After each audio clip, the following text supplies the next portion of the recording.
Hello, Bob. I see you out there.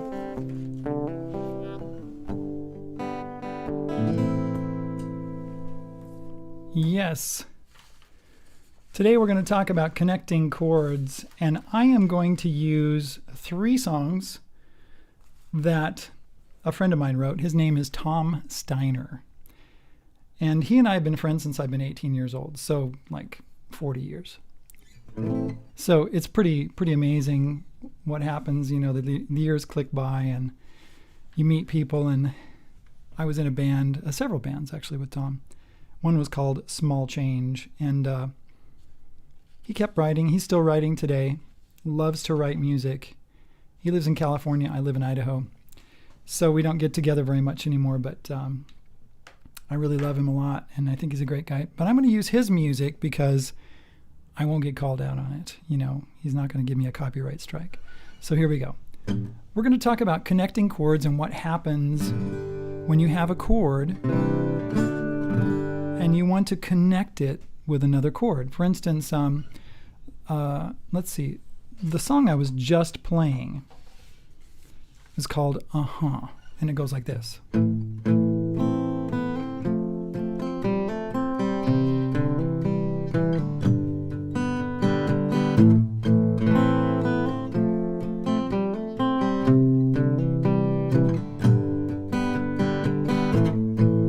Right, so that's the introduction. That's also the verse. So what chords do we have? We have A minor, F, C, G. So I'm just doing open position chords, excuse me.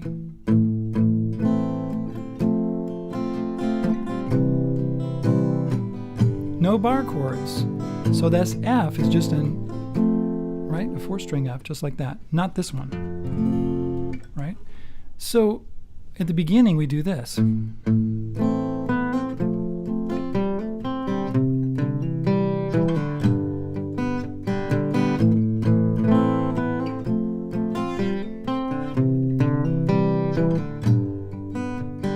when we do that, Tom comes in with a lead. Here's the rhythm. I just did a loop. It goes like this.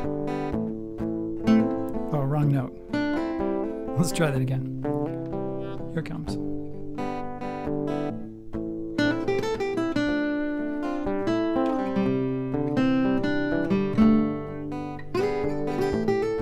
Something like that. I didn't practice that before I started the stream, so I forgot where to go. So there's a lead, and then it goes, another pointless day recedes into the hazy place I keep my memories. The keys get tossed, another piece of me is lost.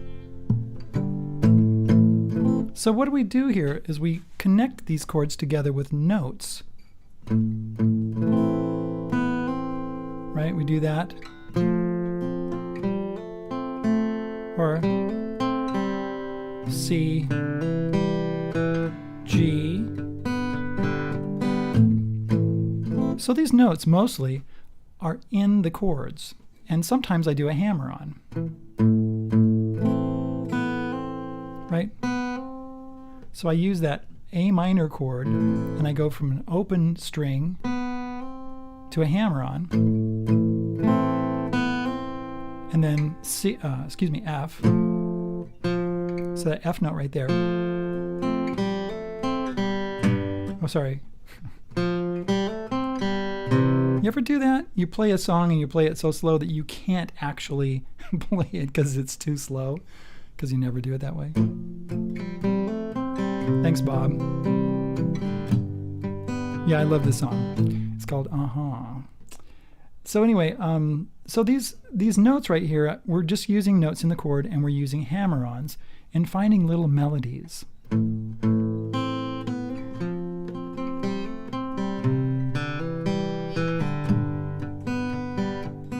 Right, and then we start over again. Okay, I'm going to go to another song. Let's see. This one is called Fool for Your Love. This is by Tom also.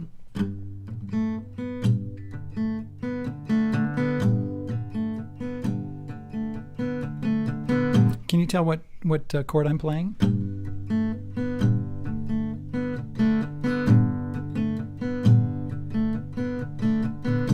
There must be reasons for the way you act sometimes. I just don't know. I try to understand. I'm so confused at times, my head just spins around. Sometimes there's doubts, but I'm happy with you, and I'm a fool for your love, such a fool for your love. So right there, I'm actually using, it's actually a G chord.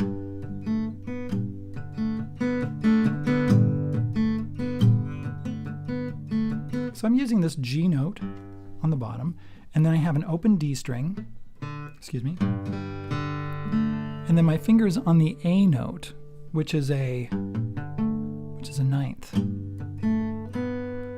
Oh, wait, no, it's not a ninth, sorry. Wait. Yeah. What am I thinking?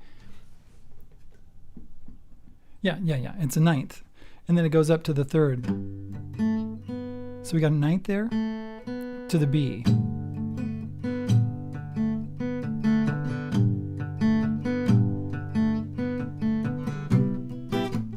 I go to C major 7.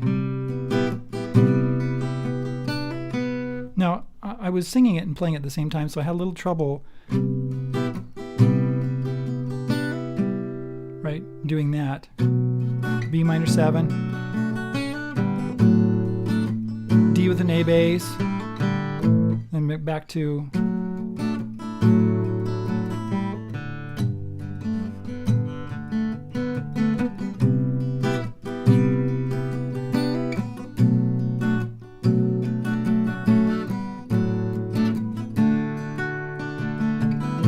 I think it goes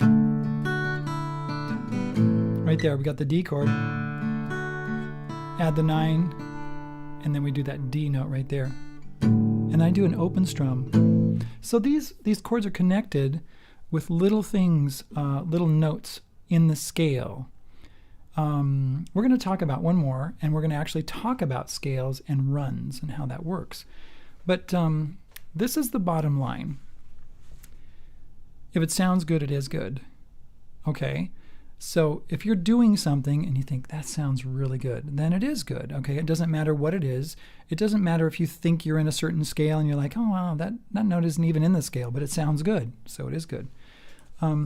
Sometimes we don't know exactly what the note is or what the scale is.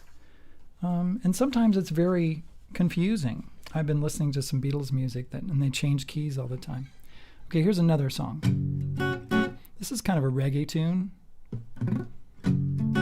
Hello, Bob. Bob Magor. I don't know how to say your name, but how long have you been playing? You're really good. I've been playing since I was 12 years old. I didn't start out this way. You know what I mean? My first chord was like this.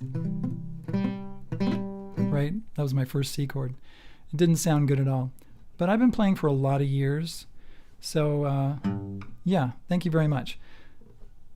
So, to be able to be really good, in fact, I just came out of a lesson, and, you know, you got to know your open position chords, because a lot of the chords up the neck are related to open position chords. So that's really, really important. You know, some people shy away, oh, you know, open position chords, those are like, you know, baby chords, or those are beginning chords. No.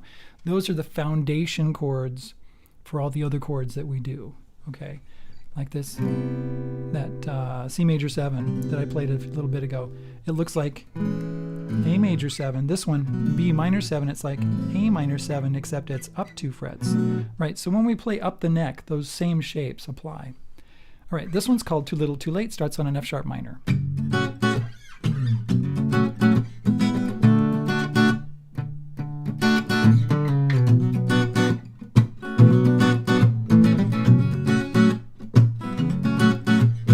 It's a shame. I said, I'm the one. I said, it's such a shame. I'm the one to blame it on. I learned my lesson, oh, the hard way. It's my own fault I'm in the shape I'm in today. She went away. She left a note. The woman, she ran away. These are the words she wrote. She said, for years I gave her nothing in return. There's no more romance, boy, you'll never learn. You gave too little, too late, too little, too late, too little, too late. Too little, too late, too little, too late, too little, too late. Too little, too late. Too little, too late. Too little, too late. Late. Too little, too late. That's a short version of it. So I actually jumped to the second chorus instead of doing the first chorus. But you know, this little thing that I did, let's see, what was it? That's actually in the second chorus. So anyway, let's talk about some of the things that were happening there and connecting those chords. Right there. Right, I have that open string. Going to a D. So it's an F sharp minor, and I have that hammer on open to F sharp. E, D, and I have this D string that I play. This is what I do when I do a solo version of it, because you can do a band version of it too, and actually the bass line is like.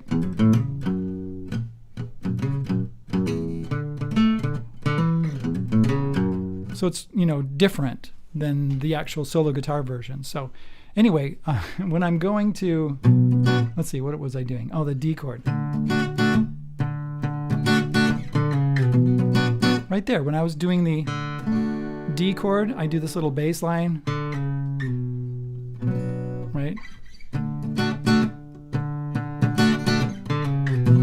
Like that.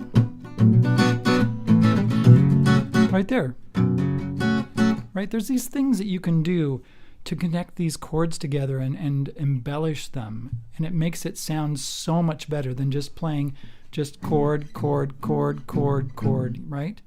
And so these things that connect the chords are really important. A lot of times you've got to know what scale you're playing in. This is F sharp minor, right? Right, that's F sharp minor. That's the natural minor. If I was playing in harmonic minor, it would be, and there's no harmonic minor in this one because you don't hear that. You don't hear that. You don't hear that sound in there, so it's not harmonic minor. And then melodic minor goes like this.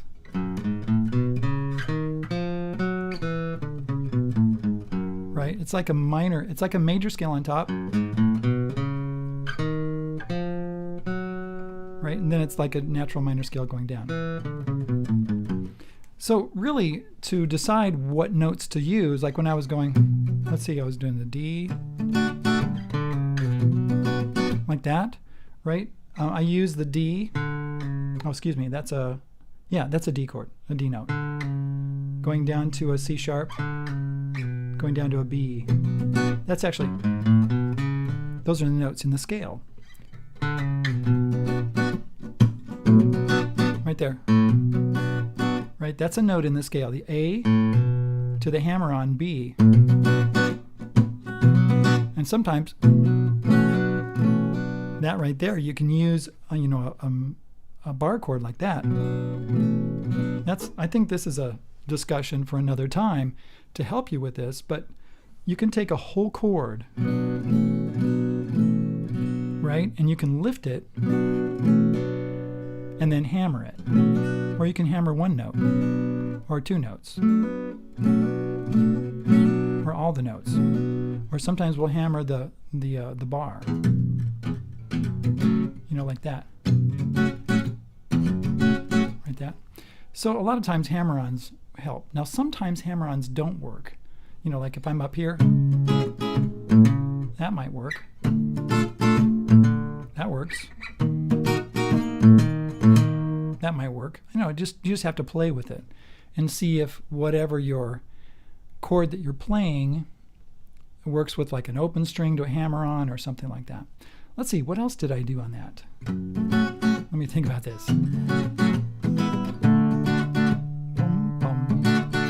Bass run. Right there I did that hammer on. And then I did an A minor, and then right there I did another hammer on that F sharp minor. Put my bar down right there on a hammer. Another hammer on. Now when I did too lit, too lit, too late, too lit, too late, too lit, too late, another hammer on. Too lit, too late. It's hard to do this in the same time and talk. Late, too lit, too late, too lit, too late. Right there. That's an E sus4.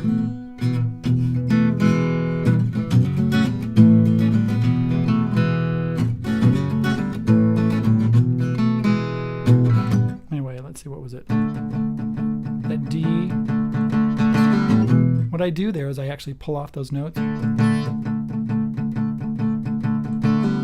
Something like that. Let me think about that.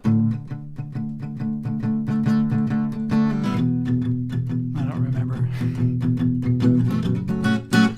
Okay, so you know, we could actually focus down on any of these aspects of what's going on. We could focus down on the hammer-on. We could focus down more on what notes you use to connect chords together.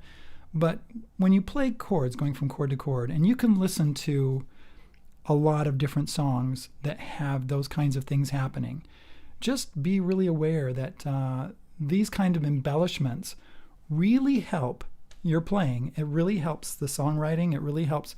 You know, I like to do this to other songs. You know what I mean? I'll hear a song, like I've been listening to some Beatles songs. In fact, I decided I was going to listen to, I went on a trip and I had to drive 6 hours one way and 6 hours the other way.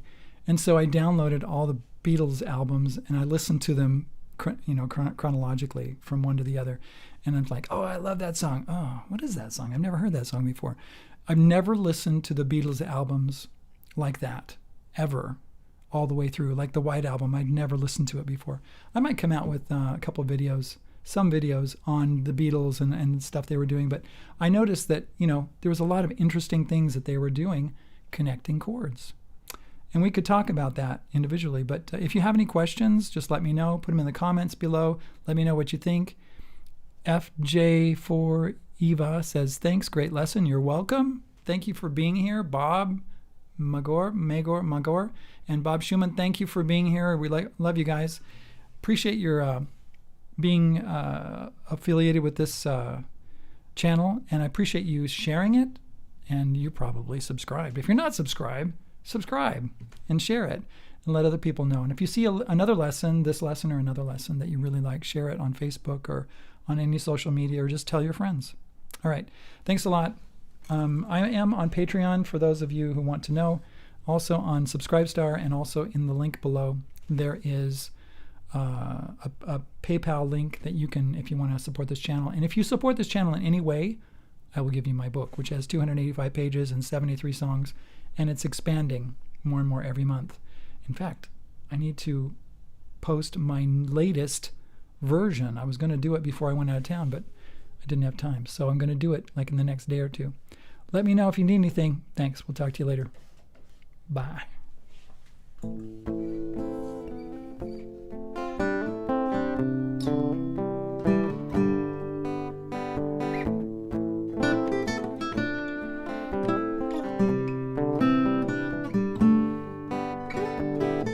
Another fall.